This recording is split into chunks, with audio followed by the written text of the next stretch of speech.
Thank you. It's my pleasure to be with you all together. Unfortunately, I'm still in Tokyo, not in Germany, but why not in the coming month? I will talk about Society 5.0, but under this new normal we are talking about. Before entering into the substance, I just tried to check what was normal before COVID-19. So, as already mentioned, it was a time of really accelerated changes, driven by digital transformations as described by Martin, and in particularly empowered by AI. And also, we saw the transformation of society becoming more connected and networked. And we became more and more dependent of these connectivities.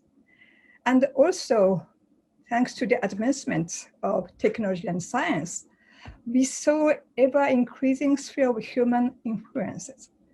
Some examples would be advancement in biotechnology with the advancement of genetic information technologies. And, but beside all these changes and transformation, we didn't know exactly what was really impact on our society of these transformations. And also, we saw the positive aspect of all these connectivity networks, but in fact, you may see some negative side of or increased interdependencies. And also, when we try to really work on the nature, to take advantage of the nature, but at the same time, if we go further, we have to talk about sustainability of nature, and we have to really check what's the impact of advancement of technology and science on the nature itself, and also impact on ourselves. Also, before COVID-19, there's so many uncertainties. Just to name a few, start with sustainability of the nature. We started work on that, but not really achieving our goals, and we have to review on that. Also, many uncertainties on geopolitics, including elections and so and so. And also, more fundamentally, addition to the value of democracy, we saw really for sure after the Second World War, but it was not for sure for that moment. So now with COVID-19, what's happened? It's raised a question of what was taken for granted. The question is, it is for sure for now. So when we talk about past taken for granted, we had to go global. Really, direction was really for the global interaction, for economic growth, and so on. And also, we had to be mobile and connected. So direction to global, mobile, connected, we never ask the question, if it's happened something like that, like today. But for sure that we are thinking it was a source of value creation and welfare creations. But today, what we observe now is that infection spreading globally because of the mobility, global mobility in some parts, and immediately infection spreading. That means that we have been so connected, mobile at the same time in the global level. Also, we see what's happening is that national border control have been in place. It was already unthinkable when we have been operating globally, but it's happened today. And also physical distancing was imposed. So connectivity, mobility, and globalization was really stopped by these infections. And the question where we go today. So we are confronted with unpredictable. And some feel really insecure. And we were seeking for something to believe. And sometimes our reaction is not based on the rationality or scientific basis, but we become very passionate for some media informations. In this situation, what could be the key to really direct our actions is that, first of all, we have to really reconsider the role of science, technology, and innovation. And again, it's to be the driving force for that. And also, we have to really think about preparedness of all these unpredictable. And we have to say that the action we are taking today will have huge impact for the future generation. So we need to take responsible action for future generations. And also, it's trend to become more selfish attitude, thinking about my country, my regions, my family. But we need to think at the same time to really ensure that we will have consolidating global solidarity for our common future. So when I come back to the Society 5.0, it was in the ongoing trend of global mobile and really connectivity.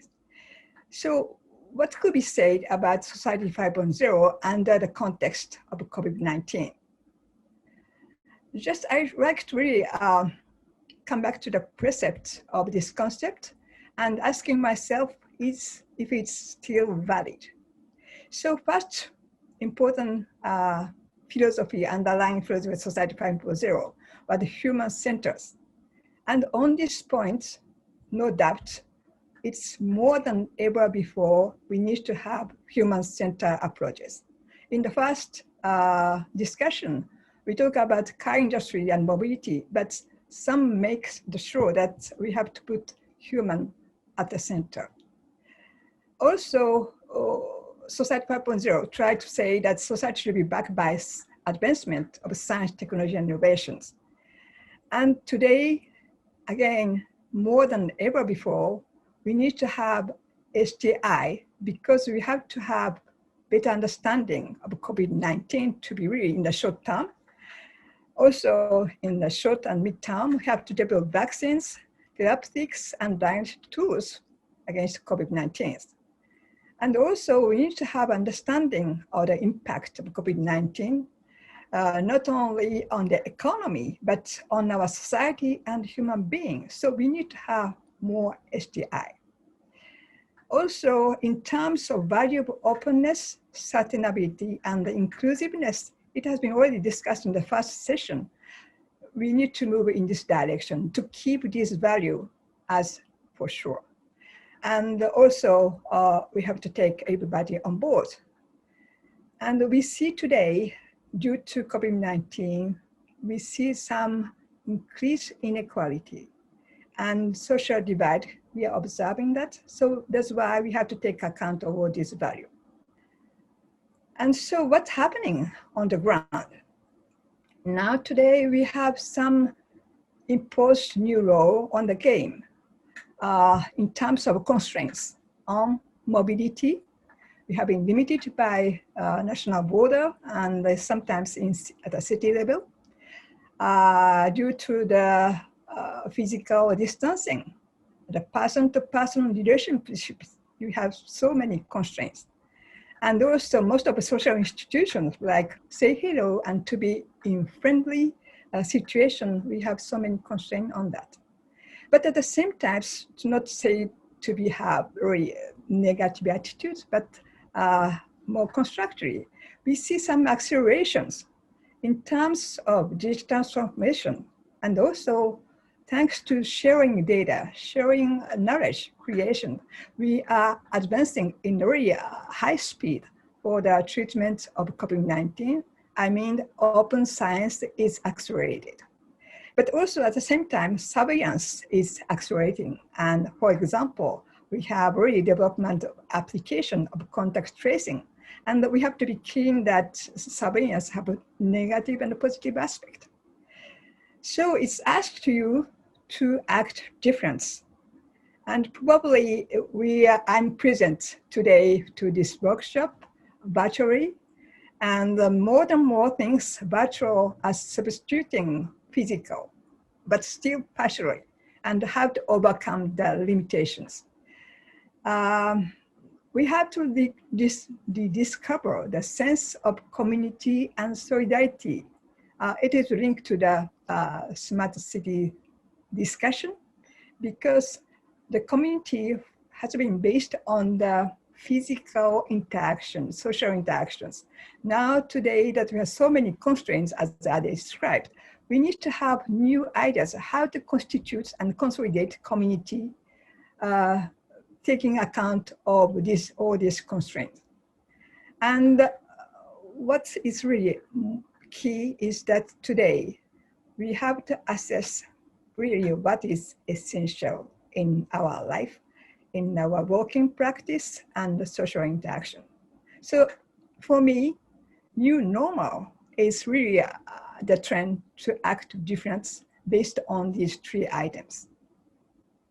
So just to conclude, we try to revisit the smart city during the second sessions. For me, really, we are moving forward by deploying digital technology and data infrastructure. It's become more necessity than ever before. And also we see the creation of intermediary services. And in the first session, some talked about new business model creation. That is the way. And also we see at a community level, community-led actions in place and how to empower this community-led action. That are key questions. And also challenges as how to redefine mobility and also how to really rearrange space management. And also we see the big company are really separating with the big office spaces, but having a more decentralized way. But also we have to take account and immediate action should be needed because of the more pressing digital divided. And also we have to find a way to ensure social interaction, partially combining with a virtual interaction. And also at the end, we have to really need to preserve human touch in this context. So that is for me, and happy to have in-depth discussion with all of you